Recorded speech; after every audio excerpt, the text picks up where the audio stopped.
Hello there. My name is Steve Duckett, and I'm the host on this edition of In Our Community on KMVT. And today our guest is Prashant Marathay, the founder and principal of Infinite Solutions, Infinite Options.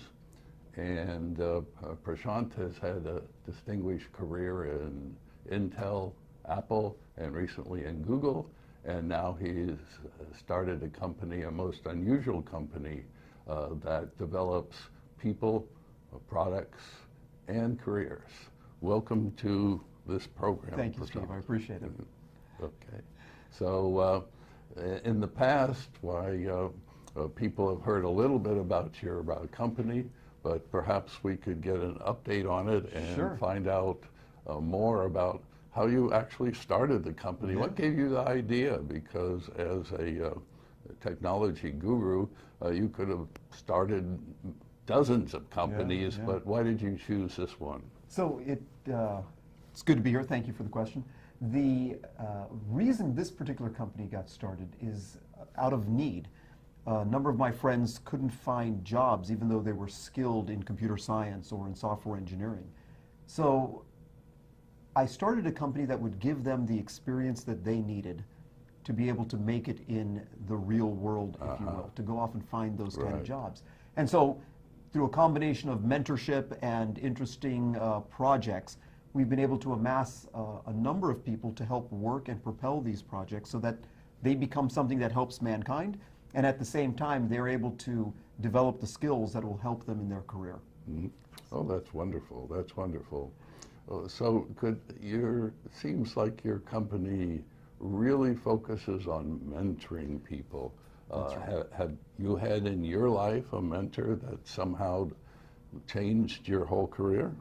I haven't necessarily had one particular mentor, but I've seen the benefit of mentorship. And there have been people throughout my life who have given me guidance. What I wanted to do was take that to the next level, to really be a mentor to a number of different people in a number of different technologies and help them achieve what it is that they ultimately wanted to go and do. So I almost start most of the interviews with, tell me a little bit about yourself and tell me what you want to achieve, what your next step is. And then I try to figure out how can I put them in a situation where they're able to achieve what they want. At the same time, we can further some of the different projects and ideas that we have going on within Infinite Options. I think that's just a great business model. I'm impressed. So maybe you could tell us a little bit about some of those products. Sure, absolutely. There are a number of projects that are kind of going on. I'll just give you an update on a few of them. One of them is an application that we've created. So it's a mobile application, and what people can do on that application is connect with farmers at farmers markets. So there is a trend where people want to be able to eat healthier. They want to know where their food is coming from, and they want to have some sort of connection with the ground. So what this application does is it allows farmers to post what produce they have available, and consumers can then select the farmer that they want to build a relationship with, order produce directly from that farmer, and then we arrange for delivery of that to the customer. So the application is now available on the variety of platforms, and we have started getting customers, and we've got a marketing team which is now helping us grow that, and we're starting to expand into different geographies. We're in San Jose right now, in South San Jose. We're going to expand into Evergreen and also expand into Santa Cruz area. So that project is literally growing organically. We also had another project which is a robotics project, and we've now got that so that the robot is built. We've integrated the technology so it's actually operating wirelessly, and the robot is getting to the point now where it can direct itself around a room. Wow, so that's interesting. Yeah. So it is a robot that's like one of those vacuum robos, but it actually goes around to look at. Exactly. We've designed it so that it helps videographers. So you can mount a camera on top of it. The robot will avoid the different obstacles so that you get the best shot you can and get a variety of shots. So instead of having just one still video camera of an object, this robot can maneuver and give you different perspectives throughout the room while still focusing on the shot that's important to you. Wow, that's great. You know, my son is an audio engineer, and he'd love to have one of those with microphones on it. There to you go. Around. Exactly, Okay. exactly. Okay, that sounds like a fascinating project. How big is the robot? The robot it's about this big. In fact, we've got a picture on our website. You can actually see it, but it's about the size of a shoebox. You know, 4 wheels and a whole bunch of sensors, and off it goes. So it's kind of fun that way. Okay, it sounds like lots of fun, and it sounds like that there are many possibilities for it. Absolutely. That's great. Absolutely. In fact, we have on that, and this kind of spun off another project, we had actually started building facial recognition and machine learning into that project so that it would make it easier for the camera to find who it wanted to focus on and actually focus on them. We've since taken that and made that facial recognition its own separate project because there are a number of interesting things around facial recognition, audio recognition, and machine learning that we've realized that, wow, we can develop that technology and actually start to use it in a variety of other ways. So while the robotics project continues and we're planning on integrating machine learning in that, we've spun off a secondary project and started dedicating engineers to developing and fleshing those ideas out. Okay, that seems to me very often the way it is with technology, that one idea sort of spawns another. Precisely, and the benefit of infinite options is we're not pigeonholed in any one particular area. If we see an opportunity or if we see an idea that people want to pursue, we have that flexibility where we can go off and start to pursue those different ideas. Amazing. Okay. One other project which has seen some success is a project that we call Drumbeat. And what this was intended to do was be able to put a little sensor onto a drum so that as the drummer was hitting it, they would get some immediate feedback as to how fast or slow they were drumming. Since the last time we spoke, there was quite a bit of progress on this. We've actually gotten to the point where the algorithms are now developed, the prototype technology is now known, and now we're waiting to find someone who's in the design space to help us actually create the final product. So it's gotten to a very nice intermediate point where we were able to demonstrate the prototype, and now we're waiting until the right resource shows up to take that project even further and ultimately get it in front of a consumer. So, how many people do you usually have per project? we have right now about 14 to 15 people working with us. The largest project has about 6 people on it. The smallest project has 2 to 3 people on it. So the team sizes range from 2 to 6, kind of is the way it is. Depending on the project need, depending on the project complexity, and also the participants' interests.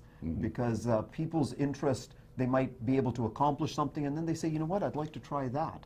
And we have the flexibility to be able to move people on to other projects they find interesting. Okay, well that's great.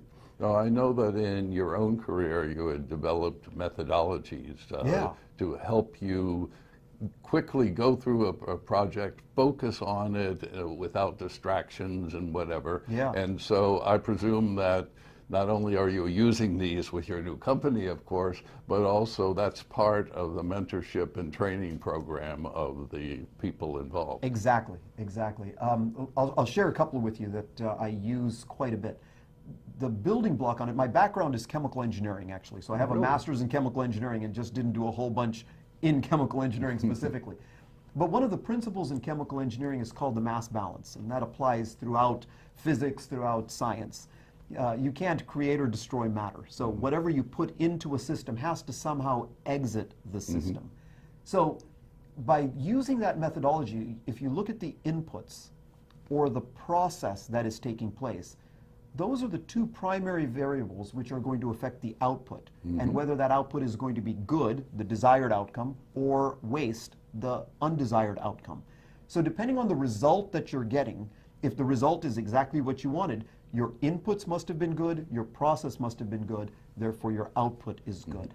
But if the result is not what you were expecting, there can only be 2 explanations for it. Either the input, what you put into the system, was wrong or flawed, or the way that you manipulated or converted those inputs must be flawed. And that gives us an opportunity to kind of look at this feedback loop of, okay, for instance, the robot. Let's do something.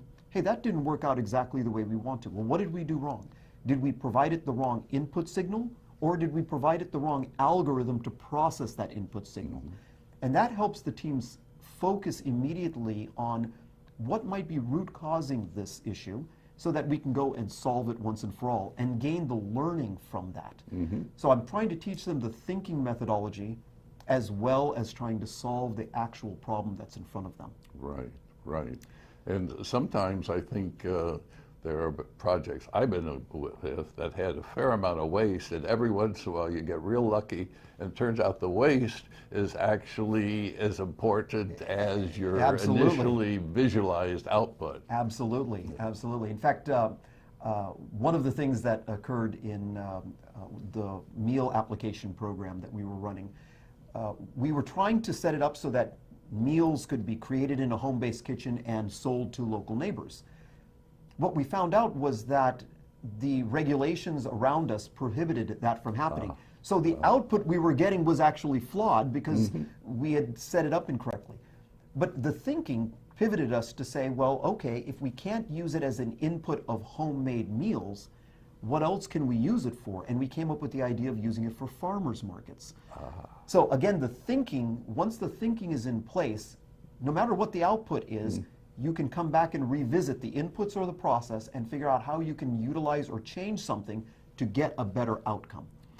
So that's wonderful. Putting it in action as well. Okay. Now, one interesting thing with this mass balance model is if you string together multiple mass balance models, you come up with what's called a pipeline, where the output from one mass balance model is the input to another mass balance model.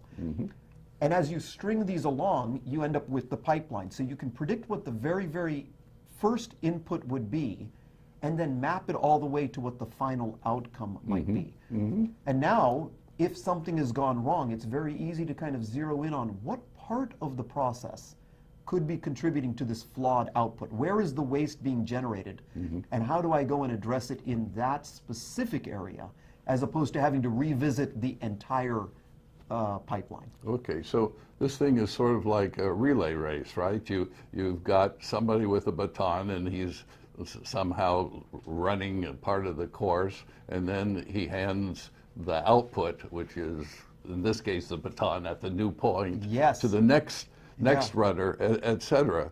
But I think actually you could probably start, well, you can't do it in a track race, but you could probably start 3 or 4 of these segments in the pipeline simultaneously and gain a lot of time. Precisely. In fact, that's one of the key things that we do. Once we understand what that interface is going to look like, what one person is going to deliver and what someone else is going to receive, once we understand that, we're able to say, okay, person number 1, go ahead and work on this and deliver this particular output. And person 2, assume you get this as your input. Start with that and move forward. One of the projects we're working on is called an inventory management system. And that inventory management system is designed around what do we already have and what do we want to make. So there is an aspect of it of getting the data into tables, and then once the data is in tables, utilizing that data, running a query or a program to get the output you want. Instead of waiting for the first person to finish their task and then starting on the second task, we can just say, let's agree that the table that we are going to create is this. Once that becomes the agreed upon outcome, that becomes the objective for the first person, and the premise the input for the second person. And so that's exactly what we do, and it's helped speed up projects and project management timeframes significantly by taking that approach. Okay, that's wonderful. Of course, I must guess that occasionally the output of one of these nodes is not quite what you wanted, but at least you have a methodology in place for understanding that as quickly as possible, and then making whatever mid-course corrections that you have to make. And there are, going back to the mass balance model, we can try to understand, why is this output different? Is there something that we've done in the process or in the inputs where we've forced it into that direction? Maybe we made an assumption or a decision early on that might be restricting us. And then we have the option. We can choose to say, let's change that assumption, or we can choose to go further down in the pipeline and say, let's change the assumption we had of input there Yes. if we're getting a better outcome. Right, So you're right. absolutely right. It gives us the flexibility, the methodology to think about it and then make the appropriate decision. I think that's really great. And in terms of developing people, for them to understand how to be flexible when required is, I think, an extremely important skill. Exactly. I've been on circumstances where people got an idea and they just rode that forever, even though it wasn't going right. Yeah. But your methodology sort of is self-correcting in that way. Exactly, exactly. It gives people the idea of understanding what is going on there and where they have to be rigid and where they have the flexibility not to be rigid. There are very few instances in my life where I've had to really stick to only one thing because that's the only way it can be correct. Yeah. Lots of opportunities to get to the same objective with trying different approaches and figuring out how can I navigate this so I ultimately get to the objective in a way that's successful for everyone. Okay. I think probably the viewers would like to have a diagram of some of the Yeah, things we're talking absolutely, about. So absolutely. can we show them? Absolutely. We've got a couple of different diagrams that we can flash up on the screen and people can look at and see. There's one other system that I've used over and over in my career, and I picked this up, the framework of it from one of the companies, Intel, where I worked. It has to do with how to go about solving problems. Intel was very process-oriented and had a great 7-step problem methodology. But the essence of it was threefold. Understanding the current situation, understanding what may have caused the issue in the first place, and then developing solutions. Very frequently what I've noticed in large companies is everyone goes straight for the solutions. I think it's this, and off they go, Right. changing that. And there's a place for that. It's not like you have to go through the methodology every time. What I tell people within Infinite Options is, let's go ahead and try to solve the problem in 2 days using whatever methods have worked for us in the past. If that works, great. But after 2 days, if we haven't reached a satisfactory conclusion, then let's all agree to slow the boat down, take the time to understand what the current situation is, document it out. Take the time to understand what are the root cause analyses that we can come up with. And then as a group, come up with how we want to approach the solution.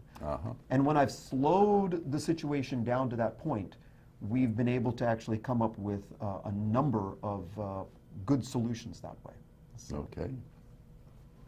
Excellent. Well, these things, methodologies are always sort of what you might call tactical. Yes, Okay. yes. Somehow, in most situations, you've got an overriding, call it a business philosophy. I don't know what you want to call it. That is sort of the overguide of your thinking. Yes. And I'm sure that you've got one of those. We actually use a couple of them. The one that is probably the most prevalent to us is the concept of a North Star. You can phrase that however you want to phrase it, but ultimately it is understanding what your objective is and keeping your eye on that objective and not getting distracted along the way. It's so easy to say, we want to build this type of company, or we want to head in that particular direction. And then suddenly a bright, shiny object comes off in your periphery, and you're off chasing that. What we're trying to do is say, if that's our objective, if we have the objective of being able to create a robot, okay, let's make sure at the end of all of this, we actually create the robot. There are lots of other side projects that can come up, and you can go and chase after, but now is not necessarily the appropriate time. If it warrants setting up another project around that, great, we can split it off and dedicate resources to it. But let's not take our eye off of the North Star.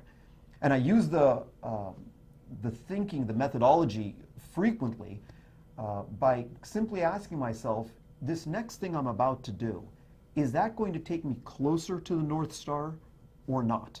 And if it's not going to take me closer to the North Star, I immediately go into a mode of, how can I get out of whatever this is? Sometimes I can't. Sometimes I have to complete that task. But if it's not really getting me toward my objective, then how can I change what I'm doing right now so that I do something which does take me closer to that North Star? Well, that's great. So essentially, you're setting a compass point, a compass route for where you want to go. Yeah. And from time to time, you're just looking at the compass and saying, am I really going in the right direction? And if I'm not, what does it take to get me back there? on? Exactly. And sometimes that just means forgetting about this distracting thing and just going forward. That's right. That's sometimes you have a real hurdle that you've got a tree in the way and you have to go around You it. have to go around it, and that's what we kind of determine, and then we make that decision. But even the concept of going around the tree, even though initially it might look like you're not heading in the right direction, ultimately that does take you closer to your North Star. And so those kind of decisions are and actions are warranted and should be taken that way. So that's one way that we kind of approach it. Another one that we use quite often is the idea of getting benefit from a singular activity, but getting multiple benefits from it. You can always do one thing in isolation and get the benefit of completing that one thing.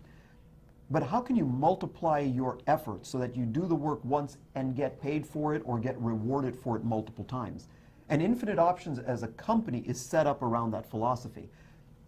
Someone might be doing the work once, but they're not only doing that work and they're helping out that project, they're helping out other team members, they're helping out themselves, they're helping their resume, and ultimately they're helping their employer, who hasn't even been identified yet, because that employer is going to get the benefit of this person's experience. So by doing activity within the company once, they're generating 5 or 6 times the benefit from it in ways that maybe haven't even been imagined. Ultimately, the product they develop will ultimately go and help someone else. So that person, who hasn't even been identified yet, is going to see the benefit of what they're doing. So we really try to build that into the methodology and put people on projects which are going to help mankind, help others in the process. Well, that's great. You know, I'd originally thought of your company as being sort of a business trifecta, where it developed people, products, and careers. But maybe it's a trifecta squared, because they're also developing other people and other employees, et cetera. That's a good point. One of the other benefits of this is that some of the senior people themselves start to become mentors for the junior people as they're coming in. Infinite Options by its nature is transitory. There's a lot of people coming in, a lot of people going out. And we have to pass the baton between each of these folks. So people get good at transitioning, they get good at mentoring, they get good at building teams and working in teams which are dynamic. So another benefit that kind of comes from the whole thing. Right, exactly so. Yeah. Well, that is really great. And I think that, that what we're talking about with Infinite Options is transferable to so many, actually, daily things where you're trying to get a number of things done at once in the shortest route to where you're going. So both methodologies and philosophies sound to me like you're really onto something. It's funny you say that. We have a lot of seminars that we also host within Infinite Options, and we host a seminar on time management. And I have this tenet in time management, which is that you can only do one thing at a time. You can't really multitask well. However, that one thing that you do can pay off multiple ways. It can generate multiple or develop multiple skills for you. So even though you might be focused on your task, which makes sense, you get multiple things and multiple benefits from it. So absolutely, absolutely. Okay. So can you give us, you've already given us one example, can you give us another, maybe one from your personal life, how you use this? Sure. Let me see if I can come up with a great example. I see a lot of what I do in terms of Infinite Options, in terms of marketing this, kind of showing other people the benefits of it. So we're trying to come up with a win-win even from that. There are a lot of organizations out there that want guest speakers. So we're trying to go out into the community and speak to them and kind of show what we're doing, how we're doing it, the methodologies we have. So if they know of people who are trying to get into the workforce or who are trying to transition into the workforce, they can start referring people to us, and we can help more people than we can reach just on a one-on-one basis. Try to crowdsource this a little bit and have other people help us find people to work in our system. Right. So. Oh, that's really great. Well, let's go back just a little bit to, you know, how you did this, because you're doing it on a shoestring. Yes. Are you not? Yes. In fact, we've turned the whole business model kind of on its head. We're trying not to spend any money. And the reason for that is, if we have to go out and constantly fundraise, we're spending a lot of time asking for money rather than helping the people that we're trying to help.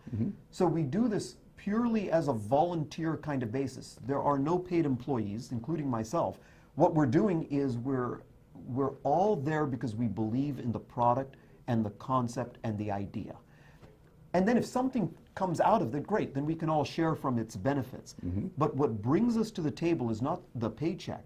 What brings us to the table is the passion around the project.